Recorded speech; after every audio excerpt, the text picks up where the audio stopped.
اللہ کے محبوب صلی اللہ تعالی علیہ وسلم نے فرمایا ان قریب کافر قومیں ساری تم پر ٹوٹ پڑیں گی، اور حضور علیہ الصلوۃ والسلام فرماتے ہیں کافر اس طرح مسلمانوں پر ٹوٹ کر گریں گے جس طرح بھوکا آدمی کھانے پر گرتا ہے۔ تو صحابہ نے عرض کی یا رسول اللہ صلی اللہ تعالی علیہ وسلم مسلمانوں کی تعداد اس وقت کم ہوگی؟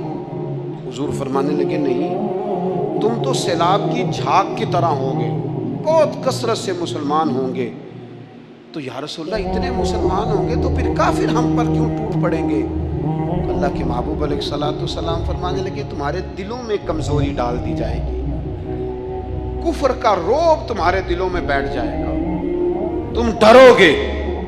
حضرت عمر کا رعب کفر کے دل میں تھا، مولا علی کا رعب کفر کے دل میں تھا، حضرت سعد بن ابی وقاص کا رعب کفر کے دل میں تھا، حضرت خالد بن ولید کی للکار سے کفر ڈرتا تھا، شہاب الدین محمد غوری کی آواز سے کفر ڈرتا تھا، سلطان محمود غزنوی کے نعرے سے کفر پریشان ہوتا تھا۔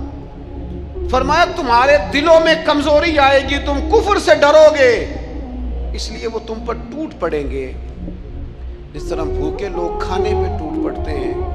اے اللہ کے محبوب علیہ السلام ہمیں بتائیے تو صحیح وجہ کیا بنے گی؟ تو حضور فرمانے لگے وجہ صرف اتنی ہوگی کہ تمہیں دنیا سے پیار ہو جائے گا، موت سے نفرت ہو جائے گی۔ کیوں؟ تم سارا کچھ جینے کے لیے کرو گے، تمہیں مرنے سے محبت نہیں رہے گی۔ حالانکہ مومن کبھی موت سے ڈرتا، اسے پتہ ہوتا ہے کہ وہاں بھی تو میرے لیے جنت کا باغ تیار ہے، وہ نہیں ڈرتا، بہت زیادہ محنت کرتے ہیں جینے کے لیے۔